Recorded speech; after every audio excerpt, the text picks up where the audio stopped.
श्रवण विधि। श्रोता तीन प्रकार के होते हैं और तीनों के एक ही नाम हैं और सबके श्रोता पर ही हैं। पहले आते हैं श्रोता। सही शब्द क्या है? श्रोता। श्रेय बनेगा उसमें, तब बनेगा श्रोता। उनकी क्या विशेषता होती है? क्या श्रवण कराया जा रहा है, क्या बात बताई जा रही है, कौन सा ऐसा शब्द, कौन सा ऐसा मंत्र था जो भागवत कथा में बताया गया, व्यास जी ने हमारे लिए दिया, हम उनका अनुसरण करें। बड़े गौर से सुनेंगे, ध्यान करेंगे। और क्योंकि ये कथाएं हैं और कथाओं को हम कथा कहते हैं, संत इनको मंत्र कहते हैं। ये मंत्र हैं। कौन सा मंत्र हमारे कब काम आ जाएगा, ये उस समय पर पता चलती है। तो ये श्रोता होते हैं जो गौर से सुनते हैं, कौन सी बात है, हम क्या कर रहे हैं, बस यही तुलना करती है। ये क्या कह रहे हैं और हम क्या कर रहे हैं, अपने आप मन तोड़ने लग जाता है। तो जो नंबर 1 के होते हैं उन्हें श्रोता कहते हैं। बड़े गौर से सुनते हैं, मनन करते हैं, उस बात पर भगवान का चिंतन करते हैं। दूसरे होते हैं श्रोता। दूसरे श्रोता देखें, श्रोता अपभ्रंश है शब्द का। श्रोता, श्रोता एक हथियार होता है। किस काम आता है बताइए? सुपारी काटने के। श्रोता सुपारी रख देते हैं और ऐसे ऐसे चलाते हैं, सुपारी के टुकड़े टुकड़े करता चला जाता है, लेकिन आवाज क्या होती है उसकी? किच किच किच किच किच किच चलती रहती है। तो किस श्रोता ऐसे आएंगे, घर से निवृत्त होकर के आएंगे, चलो भागवत कथा हो रही है, बैठेंगे, मेरे में तो पानी ना पी के एक रोटी खा के आइए, मुश्किल। अच्छा, भागवत पांडाल में बैठी है, भगवान की कथा चल रही है, व्यास जी श्रवण करा रहे हैं, लेकिन उन्हें कथा से कोई मतलब ना। उन्हें एक रोटी खा के आई, दिन भर बच्चा रख रही हूँ, वो बच्चा ऐसे कर दियो, बहू ने ऐसो कर दियो, वहां से आकर के यहाँ भी यही चक्कर चक्कर चलती रहेगी। अरे ये तेरी बगल में बैठी ना, ये बेया भोजन बड़ी मक्कार है, कथा से कोई मतलब नहीं है, बुराई और भलाई से मतलब। अरे भगवान की कथा में हमारे भगवान के प्रवचन सुनिए, नाम संकीर्तन करिए, उनकी लीलाओं का मनन कीजिए, क्या प्रभु ने हमारे लिए किया है, और फिर उस पर विचार करिए, परमात्मा तूने हमारे लिए क्या किया और हम तेरे लिए क्या कर सके। बस इतनी तुलना कर दीजिए, आपका जीवन का कल्याण हो जाएगा। राधे। तो दूसरे प्रकार के जो श्रोता होते हैं, इधर बात करी उधर बात करी, कभी आगे वाली से कभी पीछे वालों से, जाने में भी रास्ता में भी, ये श्रोता होते हैं। तीसरे प्रकार के जो होते हैं वो तो आनंद लेते हैं। थोड़ी देखेंगे 2-4 दिन में, आज माता बहनें कुछ कम आई हैं, हमारी तो बता रही थी माता बहनें को पटती वहां तक बिछाई करवाना बहुत संगत आती। हम तो धन्य हो गए थे, पर चलो पहला दिन है, खिन्न है। राधे राधे। पहला दिन है, नहीं समय मिला होगा।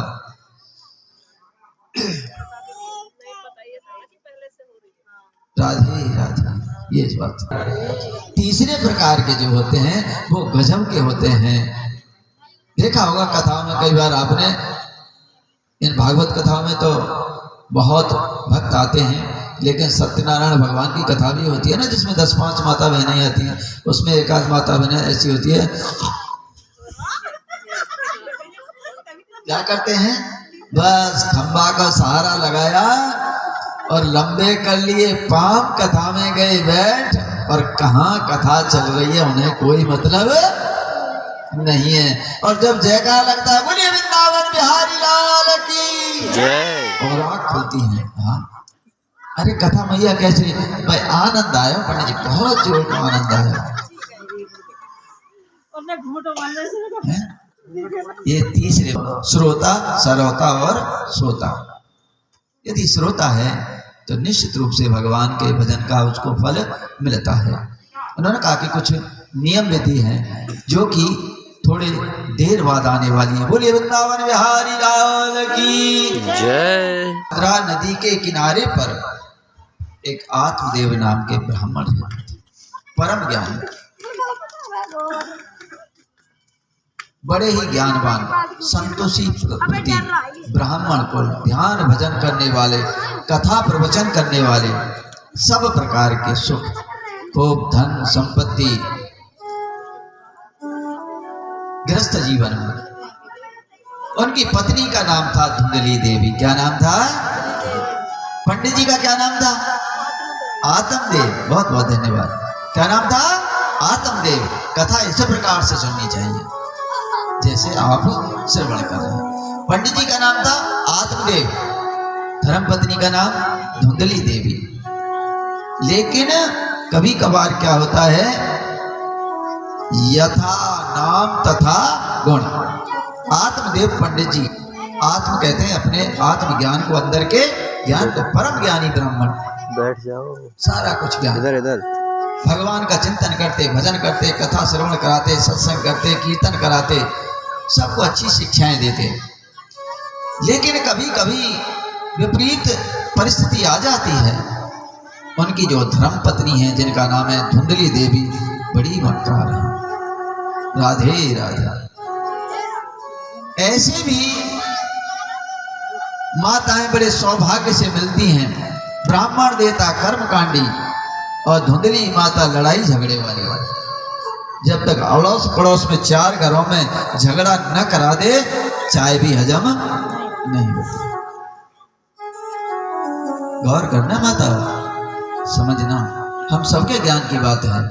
और मैंने पहले ही कह दिया है कि ये हमारी कथा है, इस गृहस्थ जीवन की कथा है और हमारी व्यथा को दूर करने वाली है।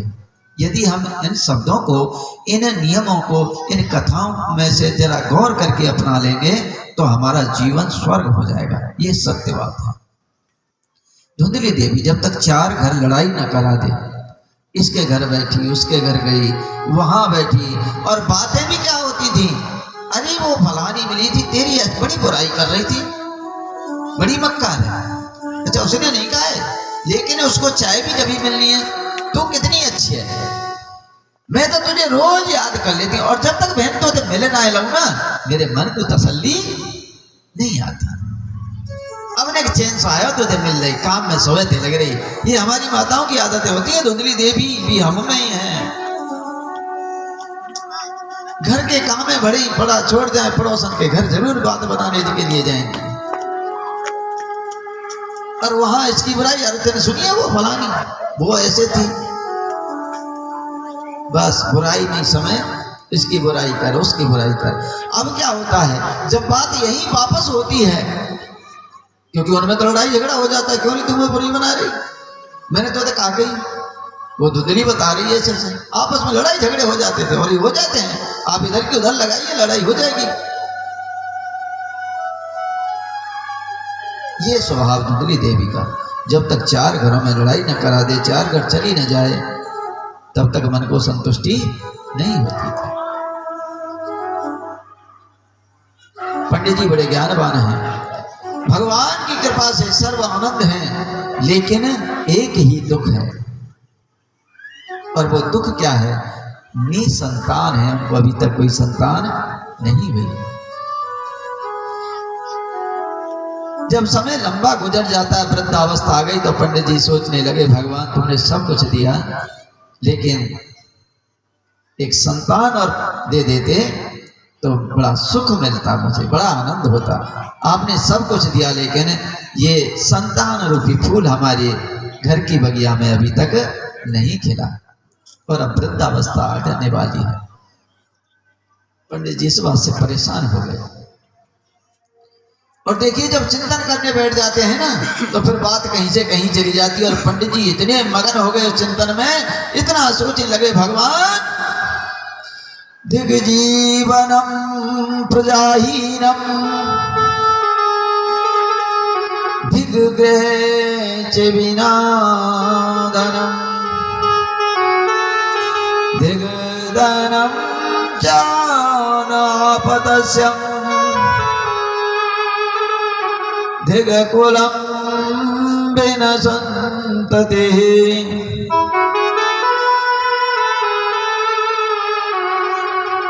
ऐसा राजा धिक्कार है जिसकी प्रजा न हो। काहे का राजा? राजा किसके ऊपर होता है? प्रजा के ऊपर। और जिसकी प्रजा ही ना हो, काहे का राजा? तो धिक जीवनम प्रजाहीनम, राजा के लिए प्रजा के बिना कोई महत्व तो नहीं। धिक्कार है ऐसे जीवन को। धिक जीवनम,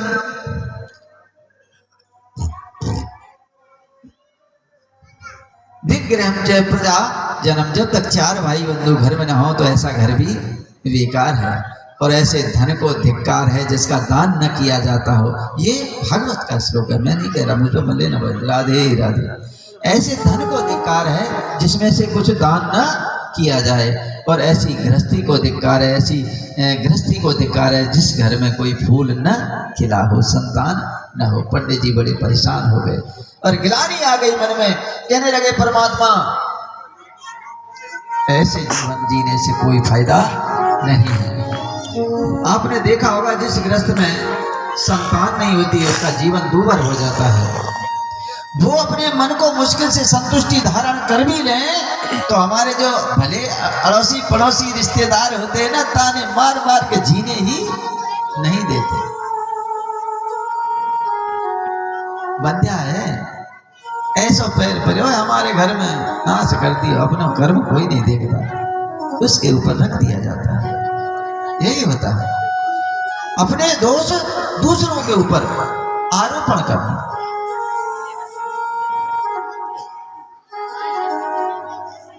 तो पंडित जी यही सोच करके परेशान और गिलानी हो गई मन में। ऐसे जीवन को धिक्कार है। लोग जिधर जाता हो ताने मारते हैं, अरे इस पंडित जी को कोई संतान नहीं है, इसका मुंह देखने का भी धर्म नहीं है। और ऐसा सोचते सोचते वो वन की ओर चल दिए हैं।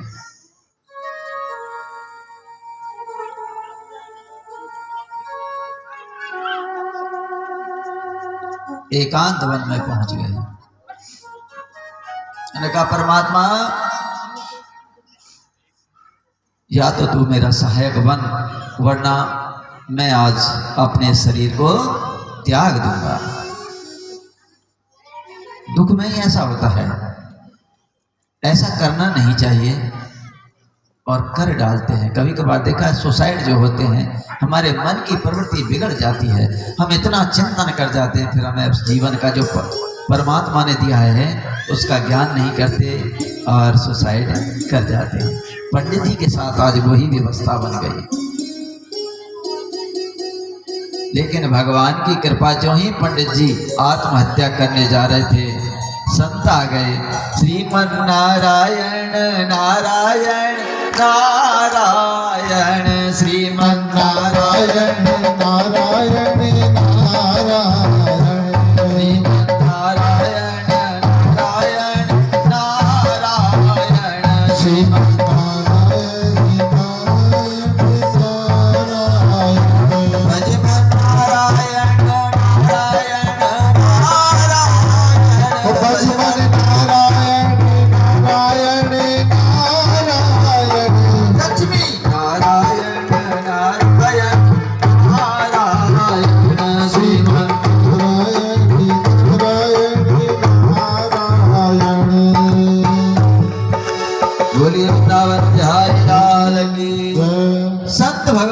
कीर्तन करते हुए चले आ रहे हैं। और जो ही देखा पंडित जी ने संत आ रहे हैं, एक क्षण के लिए रुक गए।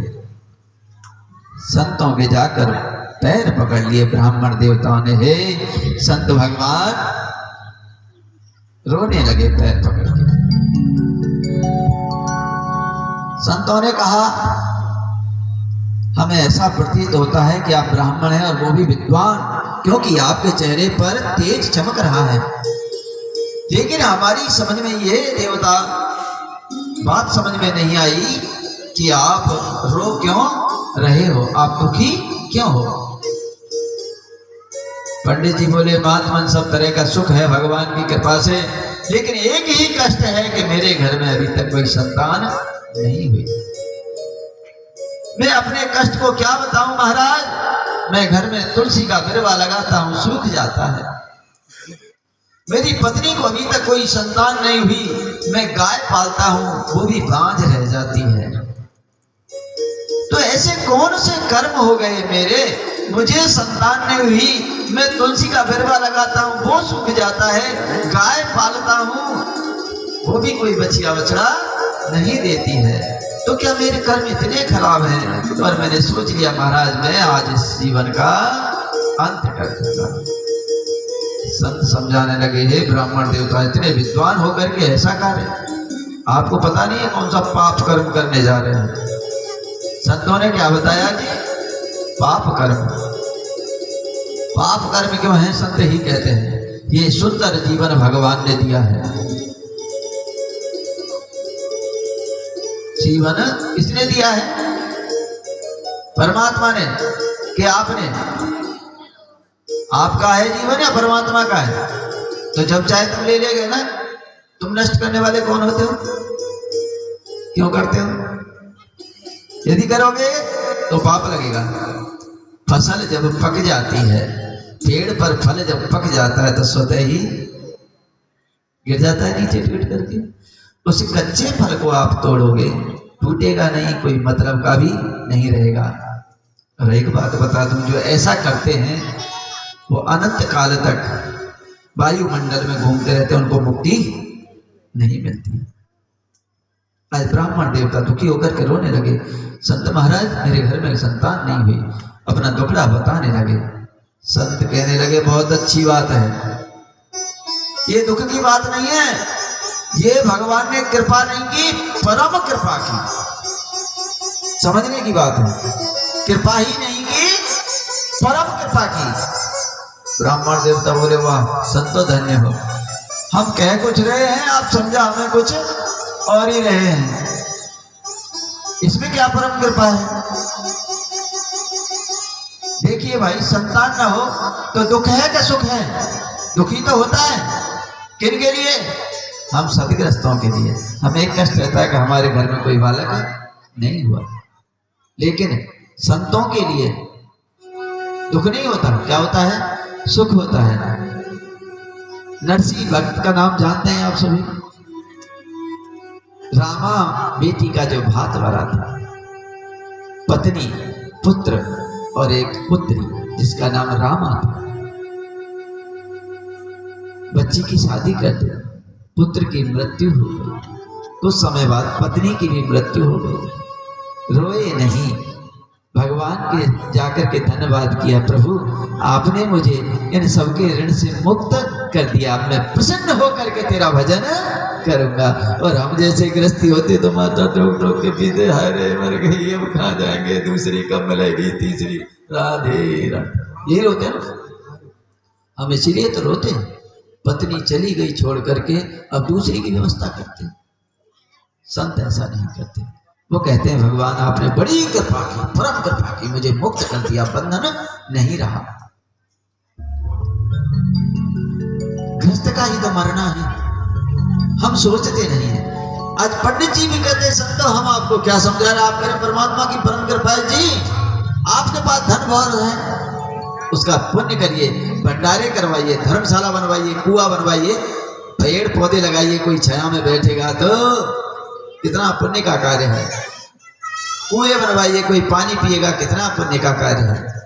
धर्मशाला बनवाओ, कोई ठहरेगा तो धन्यवाद तो देगा, कितना आशीर्वाद मिलेगा। न देगा तो वो परमात्मा तो देखने वाला है, उसको रहने को जगह तो मिलेगी। ऐसे कार्य करिए और ऐसे कार्यों में सत्यता बताइए। ऐसे पुण्य कार्यों में हमारा धन खर्च होता भी होता है क्या? नहीं होता। कथा हो रही है और हम लोग कहें भैया कथा हो रही है, आपका सहयोग कल बताएंगे। क्या बताएंगे? कल। अच्छा, रास्ते में कोई मंडली हो रही है, लड़कियां नाच रही हैं और टिकट 500 रुपये शहर से, और प्रसन्नता से वो कार्य को कर जाते हैं। और जो सदकर्म होते हैं उनमें बड़ा सोच करना होता है। हमने बताया ना, दिमाग लगाना पड़ता है उसमें, उसमें दिल लगाना नहीं पड़ता, दिमाग लगाना पड़ता है। देखेंगे संतों ने कहा, हे ब्राह्मण देवता, ये तो भगवान ने बड़ी परम कृपा आप पर की है। क्यों? अरे आपके पास धन है, गरीबों की सहायता करिए, मदद करिए, गरीब कन्याओं की शादी करा दीजिए, उनके लिए भोजन की व्यवस्था करवाइए, पानी की व्यवस्था करवाइए, रास्ते पर कुएं बनवा दो, बांटो इस धन को। क्या करोगे जब तुम्हारे कोई है ही नहीं? फिर भी तो कोई हड़प लेगा एक दिन, जिस दिन आंखें मिच जाएंगी तो दूसरा ही उपयोग तो करेगा। इसलिए अपने हाथ से उसे दान कर्म में लगा जाए। द्वारा तुम्हारी तो रीति ही अलग है। हम तो कह रहे थे हमारी समस्या का निराकरण होगा और आप तो हमें और समझाते चले जा रहे। हे महाराज, मैं भी ब्राह्मण हूँ, प्रवचन खूब करता हूँ, दुनिया को शिक्षा देता हूँ, मुझे शिक्षा की जरूरत नहीं है। मुझे किसकी जरूरत है? मुझे तो संतान की जरूरत है। सो आप मुझे संतान देने की कृपा करिए। पैर पकड़ लिए। संतों ने देखा, हस्त रेखा देखी, मस्तक रेखा देखी। उन्होंने कहा, हे ब्राह्मण, हम सब कुछ आपका हस्त मस्त दोनों रेखाएं देख ली। इस जन्म तो क्या, आपको 7 जन्मों तक कोई संतान नहीं। तो माथा ठोक करके बैठ गया। हम तो समझते थे इसी जन्म में नहीं है, लेकिन आने वाले 7 जन्मों तक हमें संतान के योग नहीं है। उन्होंने कहा, महाराज आप कुछ भी करिए, यदि मुझे आप संतान नहीं दोगे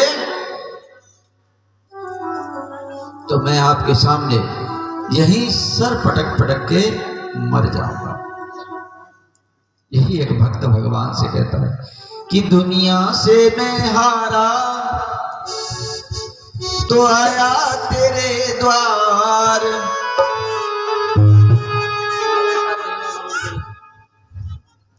दुनिया से मैं हारा तो आया तेरे द्वार।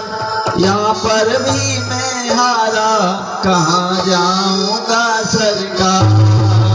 यहाँ पर भी मैं हारा, कहाँ जाऊंगा सरकार। पर भी मैं हारा, कहाँ जाऊंगा सरकार। बोलिए वृंदावन बिहारी लाल की जय। समय कम है, इसलिए कथा को ही पूर्ण करते हैं। कल से फिर कोई भजन सुनाएंगे। बोलिए वृंदावन बिहारी लाल की जय। पंडित जी बोले, महात्मा जी मैंने तो संतान के लिए मांगा था, आप मुझे उल्टा ज्ञान दे रहे हो। यदि आपने संतान के लिए मुझे आपने वरदान नहीं दिया तो आपके सामने यही सर पटक पटक के मैं अपने शरीर को त्याग रहा। संत बोले, भाई बड़ी समस्या। पहली बात तो ब्राह्मण है, ब्रह्म हत्या का पाप हमें लग जाएगा। यदि हमारे सामने ये मर गया तो ब्रह्म हत्या का पाप लगता है। संतों ने कहा, ठीक है, जब आपकी बुद्धि में नहीं आ रही है ब्राह्मण देवता, तो अपनी झोली में से एक फल निकाला और दे दिया और कुछ नियम बता दिए, अपनी पत्नी को इसे खिला देना, जाओ समय आने पर सुपुत्र की प्राप्ति होगी। कैसे पुत्र की? 2 तरह के पुत्र होते हैं, सुपुत्र और कुपुत्र। एक ही शब्द का अंतर है, सु और कु को। पुत्र दोनों हैं, एक दुख देगा एक सुख देगा। लेकिन जब तुम इतने हो, संतों को आ गई दया, एक फल निकाय सुपुत्र पैदा हो जाएगा, जाओ अपनी पत्नी को खिला देना। पंडित जी बड़े प्रसन्न हुए, फल लेकर के दौड़ कर को घर के लिए आ गए। धुंधली देवी से कहा, देख संतों ने ये फल दिया है और इस तरीके से लेना है, ये व्रत करना है, ये नियम करने हैं, और संतों ने कहा है कि हमें सुपुत्र की प्राप्ति हो जाएगी। धुंधली देवी ने फल ले लिया, लेकिन चटो करी थी सुबह तक, जब तक 4 बार गोलगप्पे न खा ले, आहा, मुंह को स्वाद ही नहीं बनता था। ये धुंधली देवी होती है देवी हो, इसलिए समझ लेना। राधे राधे। पंडित जी ने फल दिया, खट्टा नहीं खाना है, तीखा नहीं खाना है, मिर्ची तेज नहीं खानी है, खटाई का परहेज करना है, ये व्रत करना है, दूध लेना है और साधारण रहना है, सभी से प्रेम से बोलना है, सदाचरण करना है। तो संतों ने कहा है कि हमें सतपुत्र की प्राप्ति हो जाएगी। धुंधली देवी तो पहले ही कुटिल थी, पंडित जी तो फल दे के चले गए। अरे उसने पड़ोसन को बुलाया, यहाँ देखो, आज एक बात बताओ, हमारे पंडित जी है ना, कतई पागल है। जन कौन बाबा जी के पास पहुंच गए और उन्हें कोई फल दे दियो है कि तेरी धर्मपत्नी को खिला देना, सुपुत्र की प्राप्ति हो जाएगी। अब बताइए बहन, कहूँ सेब खाए थे, केला खाए थे, पुत्र है नहीं, होते हैं क्या? पंडित जी बड़े पागल हैं, कहाँ कहाँ भैंकाई, कोई कछु दे दो भैंकाई में आ जाते हैं। और सुनो ऐसे ऐसे नियम और बताएं। अब बहन एक बात बताओ, जब इस फल को मैं खाऊंगी, पहली बात तो पहले से संतान होती ही नहीं है, मान लो हो भी जाए,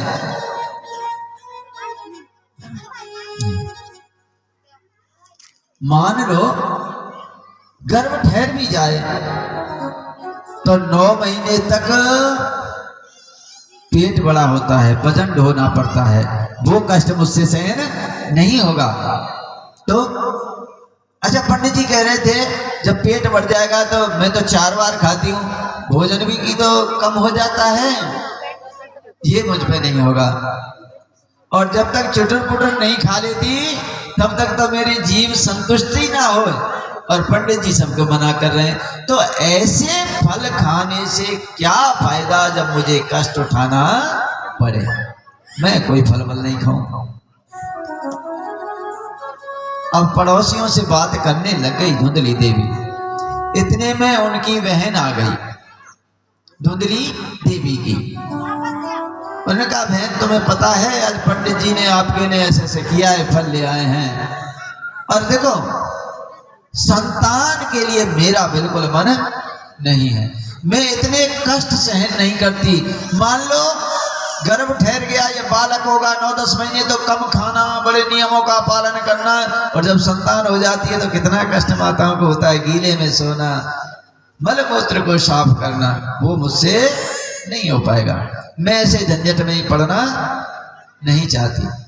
बहन बोली ऐसा कर, जब तुम झंझट में नहीं पड़ना चाहती तो एक काम कर, मैं गर्भ से हूं, और मेरे तो भगवान ने लाइन लगा रखी है, आपने देखा है कई कई को तो लाइन लगी रहती है संतानों की, और किसी को एक भी प्राप्त नहीं होती।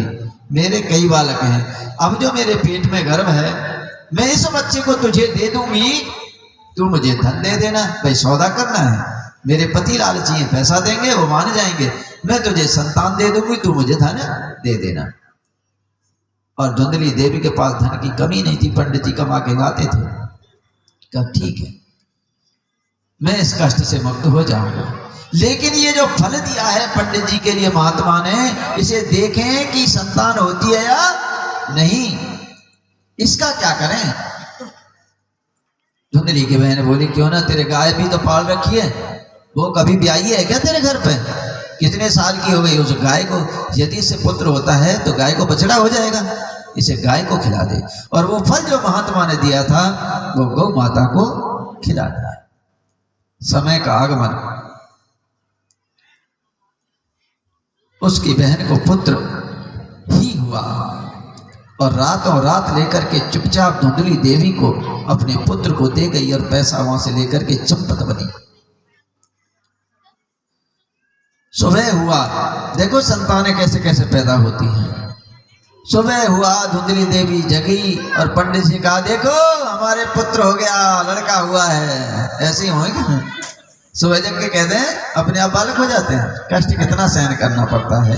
लेकिन धुंधली देवी कुटिल स्वभाव की थी। पंडित जी का देखो, मैं कहा दिए पंडित जी, आपने जो फल दिया था ना वो मैंने खाया, और इससे कितनी सुंदर हमें संतान की प्राप्ति हुई है। अब तो पंडित जी बड़े प्रसन्न हुए, भगवान तूने सुनी बुढ़ापे में ही सुनी, संतों के वचन कभी अकारत नहीं हो सकते, जो उन्होंने फल दिया हमारी मनोकामना पूर्ण हो गई। बोलिए राधे राधे।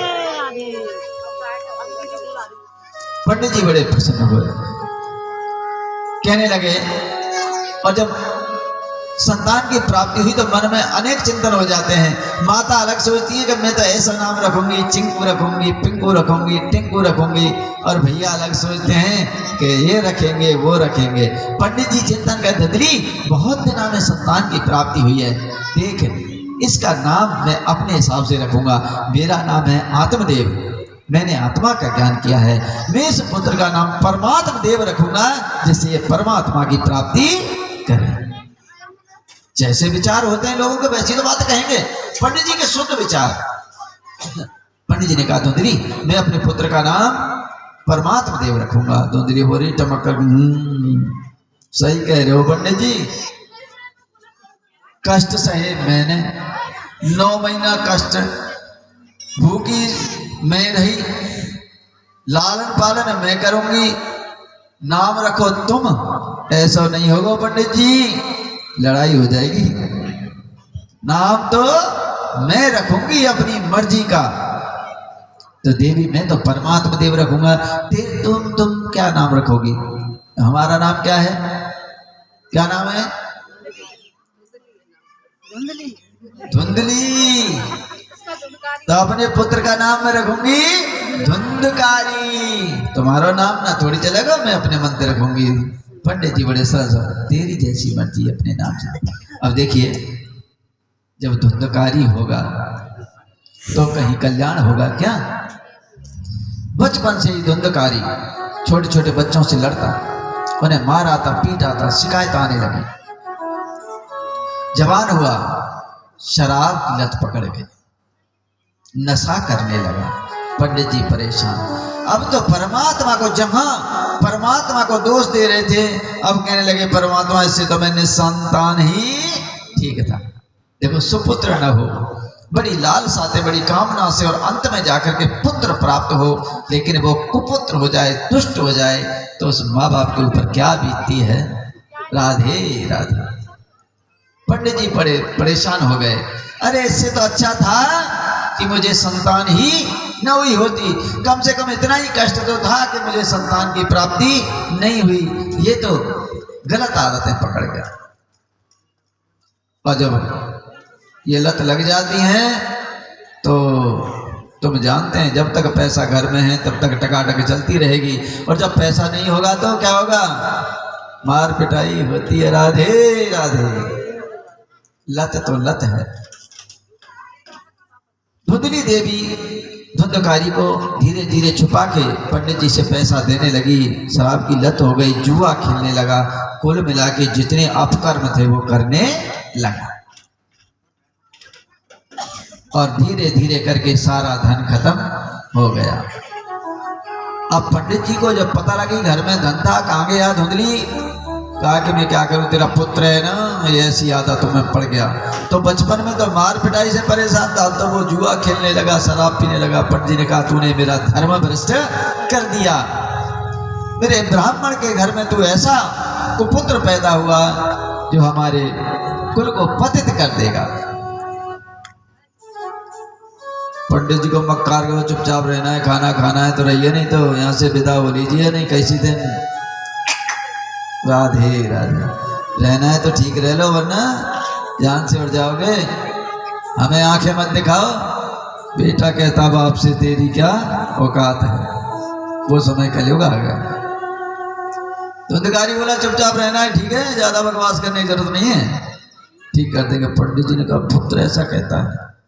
लेकिन जैसे ही धुंधली के धुंधकारी उस बहन को हुआ, गाय ने भी एक पुत्र को जन्म दिया, क्योंकि वो संत का फल गाय ने खाया था।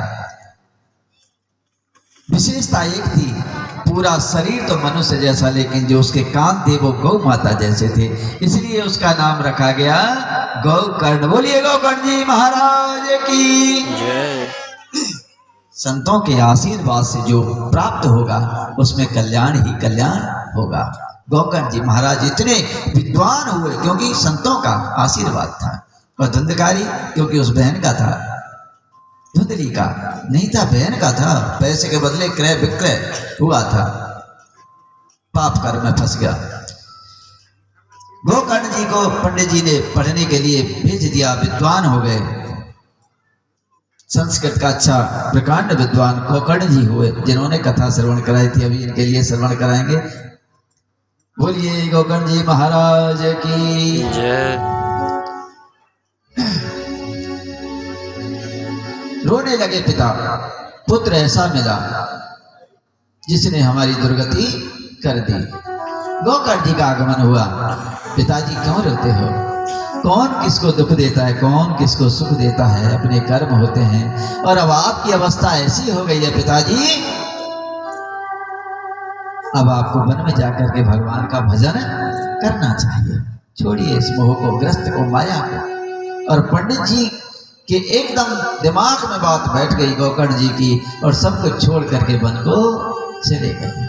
गोकर्ण जी तीर्थ यात्रा पर चले गए। अब घर में रह गए दो, कौन कौन? धुंधली और धुंधकारी। अब माँ बेटे की तो अच्छी गुट्टी थी, धुंधकारी कहता था, और माँ अकेली बेचारी निकाल के दे देती ले, और जब तक रहा तब तक देती रही, नहीं रहा तो धुंधकारी फिर मांग करने, कहीं से ला मुझे तो दे। माँ ने कहा बेटा जो कुछ था मैंने सब तेरे लिए समर्पण कर दिया, पूरा घर पड़ा है, अब मेरे पास कुछ नहीं है, अब मैं तुझे कहां से ला कर दूं। और धुंधकारी को इतना क्रोध आया, एक सोटा उठाया और माँ की पिटाई लगा दी। माँ को बड़ी गिलानी हुई, हे पुत्र तू न होता, पीछे साउंड वाले बैठे। ये आज की समस्या हो गई है, क्योंकि उनको संस्कार ही ऐसे मिल पा रहे हैं। हमारी जो संतान है, नवीन पीढ़ी जो निकल के आ रही है, माँ बाप की सेवा करने वाली नहीं होती। दुराभाव, वृद्धावस्था में दुर्गति। और सत्य कहूं, वो बुजुर्ग ये चाहते हैं कि परमात्मा हमें उठा ले, लेकिन माँ की मौत नहीं मिलती है। परमात्मा भी इतना दयालु नहीं होता कि उनकी सुन सके, जो उन्हें भुगतना है वो भुगतना ही पड़ेगा। जबकि फर्ज ये होना चाहिए था, पितृ ऋण हमें चुकाना चाहिए था, और हम अपने माँ बाप को, बुजुर्गों को कष्ट दे रहे हैं, आश्रम में पहुंचा रहे हैं, अनाथ आश्रम बने हुए हैं। शहरों में देखिए जब बुजुर्ग माँ बाप हो जाते हैं, या तो जब तक उनका शरीर चल रहा है, जल सब्जी लेके आ, आटा लेके आ, दूध लेके आ, उसे काम की भाई की तरह, काम नौकरानी जिसको बोलते हैं, उसे लगाए रहेंगे। जब वो नहीं रहता तो आश्रम में जाओ, आश्रम में रहना, तेरा खर्चा में ही पहुंचाते रहेंगे आश्रम में। ये दुर्गति है कलियुग, क्या होगा संसार का। वो माँ बाप क्या सोचते होंगे अपने पुत्र के बारे में, क्या कामनाएं करते हैं। जब हमारा छोटा सा बच्चा रहता है तो हम उसकी कल्पना कितनी करते हैं, ऐसा नाम रखेंगे, ऐसी सिखाएंगे, ऐसा होगा मेरा पुत्र, ऐसा होगा मेरा बेटा। और जब वो परिणाम कुछ और ही दिखाता है तो मन ऊपर से नीचे तक झकझोर देता है कि ऐसा तो मैंने कभी सोचा ही नहीं। राधे राधे। तो ये पिताजी की हालत हो गई। माता की जब डंडा लेकर उसकी पिटाई की तो माँ को भी गिलानी हो गई, बेटा इससे तो मैं निसंतान थी, वो ठीक थी, तुझे न लेती, और काश मैं पंडित जी का कहा मान लेती, उस फल को खा लेती जो गौ के बालक हुआ है, तो वो सतपुत्र मेरा होता। और गिलानी जब आ जाती है तो उसने कुएं में रात में जाग करके गई और कुएं में कूद करके अपने शरीर का अंत कर दिया। अब तो धुंधकारी अकेले रह गए, कुछ था नहीं घर में, चोरी करने लगे। करते हैं जिन्हें आदत ऐसी लगी हुई है, कुछ नहीं मिलेगा तो वो चोरी करेंगे, उठा करके लाएंगे, झूठ बोलेंगे, मांगेंगे, कुछ ना कुछ करके उस तरीका को अपनाएंगे जिससे हमें पीने के लिए, जुआ खेलने के लिए मिले। धुंधकारी यही सब करने लगा। और जो ही उसने देखा वो चोरी करके लाने लगा तो वेश्याओं को घर में ले आया। एक एक नहीं, सब चार चार वेश्या अपने घर में ला करके रख ली, चोरी करता। एक दिन उसने राज खजाने में चोरी कर ली, राजा के यहाँ बहुत सा धन सोना चांदी चुरा करके लाया रात्रि में। और वेश्याओं ने देखा, अरे राम राम, अब तक तो ये पैसे लूट लाट करके लाता था, अब इसने राजा के घर भी, महल में चोरी कर दी। और राजा को जब पता चलेगी कि ये धन मेरा है और चोरी इसने किया है तो इसके साथ साथ हम भी तो मारी जाएंगी, इसलिए क्यों ना पहले इसको ही मार दो। टिट फॉर टैट, बुरे का अंत बुरा ही होता है। और वेश्याओं ने खूब शराब उसको पिलाई और खटिया में बांध दिया और उसको मारने लगी, जैसा उसने पहले किया वही हमें आकर के मिल रहा है। वेश्याओं ने खूब मारा, लेकिन आता ताई हाल हाल मरता नहीं है। धर्मशील आदमी जरा सी देर में मर जाता है, लेकिन कुकर्मी आदमी मरता नहीं है। वेश्याओं ने खूब मारा लाठी डंडों से, मरता नहीं है। आखिरकार अंगारे जो होते हैं उसके मुंह में डाले गए। कितनी दर्दनाक मौत उस धुंधकारी की होती है। अंगारे डाल करके वेश्याओं ने उसे मार दिया, गर्दन घोट के मार दिया, और किसी को पता न पड़ जाए। गड्ढा खोदा उसी घर में और उसी में उसको दबा दिया, और जो धन वो लाया था चारों ने बांटा और भाग गई। तुम अपने अपने रास्ते चलो, अपना अपना और कहीं ठिकाना देखिए। धुंधकारी उस घर में पड़ा है, घर खाली हो गया, सूना हो गया। समय कुछ पता लगा, गोकर्ण जी को भी इस बात की सूचना मिली थी कि धुंधकारी अब संसार में नहीं रहा, तो तीर्थों में जाकर के उसके लिए पिंडदान करने लगा। पिंडदान करने से प्रेत की मुक्ति होती है। पिंडदान करने लगा, तीर्थ यात्रा करके लौटा, और संध्या का समय हुआ तो विद्वान पुरुष जब लौटते हैं तो कुछ लोग ऐसे होते हैं, इनको स्वागत करते हैं, भाई विदेश से कुछ सीख करके आया है, कुछ काबिल बन के आया है, तो स्वागत करते हैं। पार्टी आजकल तो पार्टी रखते हैं, पहले स्वागत करते थे। गोकर्ण जी शिक्षा ग्रहण करके आए। पंडित जी बड़े विद्वान हैं, उन्होंने कहा शाम के समय पर मैं चलता हूँ, गांव वालों को पता लगे मेरा स्वागत सत्कार करेंगे, इसलिए थोड़ा अंधेरा होने पर मैं घर गांव में प्रवेश करूंगा, जिससे रात्रि को आराम से सोऊंगा। जब सुबह लोगों को पता लगेगी तब सबसे मिलकर ऐसा स्वागत करेंगे। और गोकर्ण जी अपने सीधे घर में जाते हैं, वहां पर कोई नहीं, कुंडी लगी हुई होती है। पिताजी तो वन में पहले ही चले गए थे, उनके सामने माँ नहीं है, धुंधकारी भी नहीं है, भैया कहीं गए होंगे। गोकर्ण जी को थोड़ा सा इस बात का अधिक ज्ञान नहीं रहा, और जा करके घर में आराम से शयन करने लगे। और जो ही रात्रि आधी हुई, धुंधकारी जी विभिन्न प्रकार की आवाजें निकाल करके गोकर्ण जी के सामने आने लगे। कभी साए साए करते हैं, हवा तेज चलती है, कभी पत्तों के खड़खड़ाने की आवाज आती है, कभी बकरी की तरह बोलते हैं, तो कभी भैंसे की तरह मक्कारते हैं। इस तरह के रूप बना करके और गोकर्ण जी के समक्ष आने लगे। गोकर्ण जी बोले, भैया तू हमें क्यों डरा रहा है, कौन है बता। अब ऐसा पापी जिसका मुख अंगारों से जला करके मृत्यु हुई हो, वो बोलेगा क्या? बोल नहीं पा रहा धुंधकारी, केवल हवा रूप में आकृति बदल बदल के समक्ष प्रकट हो रहा है। गोकर्ण जी ने मंत्रों के द्वारा जल लिया और उस पर छिड़का, तो उसकी कुछ आवाज निकलने लगी, और पूछा, भाई अब बता तू कौन है?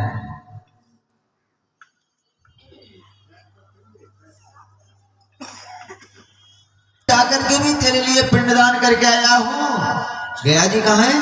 बिहार में। और ऐसा वेदों में शास्त्रों में लेख है कि यदि गया जी में जाकर के पितरों के लिए पिंडदान किया जाए तो वो प्रेत योनि से मुक्त हो जाते हैं। भैया तेरे लिए तो मैंने गया जी में जाके भी पिंडदान किया है। धुंधकारी बोला, भैया मैं इतना पापी हूं कि आप एक बार नहीं 1000 बार भी गया जी में पिंडदान करोगे तो मेरी मुक्ति नहीं होगी। कृपया मुझे इस कष्ट से मेरे का निवारण करिए। और हम कर्म तो कर जाते हैं, लेकिन जब समस्या सामने खड़ी होती है तभी उस परमात्मा की याद आ जाती है। आज किए हुए कर्मों को धुंधकारी सोच करके गोकर्ण जी के सामने रुदन कर रहा है, भैया मुझे इस मुक्ति कराइए, इस प्रेत मुक्ति कराइए। गोकर्ण जी कहने लगे, भले आदमी अब एक काम कर, रात तो आराम से सोने दे, दिन को निकलने दे, जब कुछ उपाय सोचेंगे। और धुंधकारी शांत हुआ। गोकर्ण जी ने जैसे तैसे रात गुजारी। प्रातः काल हुआ, संध्या वंदन आदि किया, भगवान का भजन किया, अपना नित्य नियम किया, और भजन पे से खड़े होकर के सूर्य भगवान के समक्ष हाथ जोड़ करके खड़े हो गए। हे प्रभु, हे जगतपते, जगत स्वामी, जगत नियंता, कृपया मुझे बताइए कि मैं अपने भाई की मुक्ति के लिए क्या उपाय करूं। सूर्यदेव भगवान प्रकट हुए। गोकर्ण जी आप बड़े परोपकारी हैं, विद्वान हैं, सत्कर्म करने वाले हैं। आप अपने भाई के लिए श्रीमद् भागवत महापुराण का श्रवण कराइए। बोलिए भागवत महापुराण की जय। और 7 दिवस तक अब समस्या एक खड़ी हो गई, धुंधकारी को बैठाएं कहाँ? भाई हम तुम तो बैठे हैं, लेकिन हवा को बैठाया रोका जा सकता है क्या? विचार किया, प्रभु क्या करूं? तो संतों ने बताया कि एक बांस ले लो और बांस के अंदर ये प्रवेश कर जाएगा तो ये इधर उधर भाग नहीं सकेगा, ये बैठ करके, क्योंकि हवा को रोकने के लिए कुछ ऐसा चाहिए जिससे कि वो बाहर ना हो जाए। तो 7 गांठ का बांस ले करके पहली ग्रंथि फट गई है और 7 दिवस तक श्रीमद् भागवत महापुराण का वाचन श्रवण हुआ। जब जो ही 7वें दिन भागवत पूर्ण हुई और जयकारा लगाया, बोलिए भागवत महापुराण की, एक जोर के धमाके के साथ पूरा बांस फटा और धुंधकारी की सफेद आकृति सामने आकर के खड़ी हो गई, हाथ जोड़कर। लोग आश्चर्य से देखने लगे, ये कौन है? और बड़े भक्ति भाव से गोकर्ण जी का निवेदन करने लगा, भाई आपको करोड़ों करोड़ों, 100 नहीं, लाखों नहीं, करोड़ों करोड़ों बार प्रणाम और धन्यवाद कि ऐसे पापी जीवन से मुझे निकाल करके मेरी मुक्ति करा दी। आपको मैं दे तो कुछ नहीं सकता, लेकिन आपको प्रणाम करता हूं कि आप ये जो मेरे प्रिय तत्व से मुक्ति दिलाई है वो कोई और कर नहीं सकता था। और जो ही श्वेत रूपधारी में आए हैं धुंधकारी जी, भगवान के पार्षद उसे लेने के लिए रथ लेकर के आ गए और उनको, धुंधकारी तेरी मुक्ति हो गई, तूने भगवान की कथा श्रवण की है 7 दिवस, तुझे अब भगवान के धाम, नरक में नहीं जाना, कहाँ चलना है? भगवान स्वर्ग में नहीं जाना है, कहाँ चलना है? सीधे भगवान के धाम। और जो ही धुंधकारी उस रथ में बैठा, गोकर्ण ने रोक दिया, ठहर जाइए। क्यों महाराज? हमने तो सुना था कि इंसान ही गड़बड़ करता है, यहाँ तो देवता भी गड़बड़ कर रहे हैं। क्यों? किसको ले जा रहे हो? धुंधकारी को। क्यों ले जा रहे हो? भागवत कथा श्रवण की है तो इसकी मुक्ति हो गई, भगवान के धाम जाएगा। ठीक है, ये जितने बैठे इन्होंने भी तो भागवत की कथा श्रवण की है, तो हम सब ही बैठ करके चलेंगे। उनका महाराज ये नहीं हो सकता। पार्षद कहने लगे, ऐसा नहीं होगा महाराज। क्यों? क्योंकि आप इनसे पूछिए, जो भागवत कथा का नियम है, इन्होंने नियम पालन करके कथा श्रवण नहीं की, इसलिए इनकी मुक्ति नहीं हो सकती, इनको भगवान के धाम नहीं पहुंचाया जा सकता। इनको फल उतना ही मिलेगा जिस भाव से इन्हें श्रवण की है, मुक्त नहीं किया जा सकता। तो यदि इनको मुक्त करना है, भगवान के धाम पहुंचाना है, तो नियम से इन्हें कथा श्रवण कराइए और इनसे भी कहिए कि नियम बना करके कथा श्रवण करें, जिससे भगवान के धाम को जय। बोलिए भागवत महापुराण की जय। और एक भजन भैया के द्वारा और उसके बाद आरती के लिए तैयार रखिए। ये श्रीमद्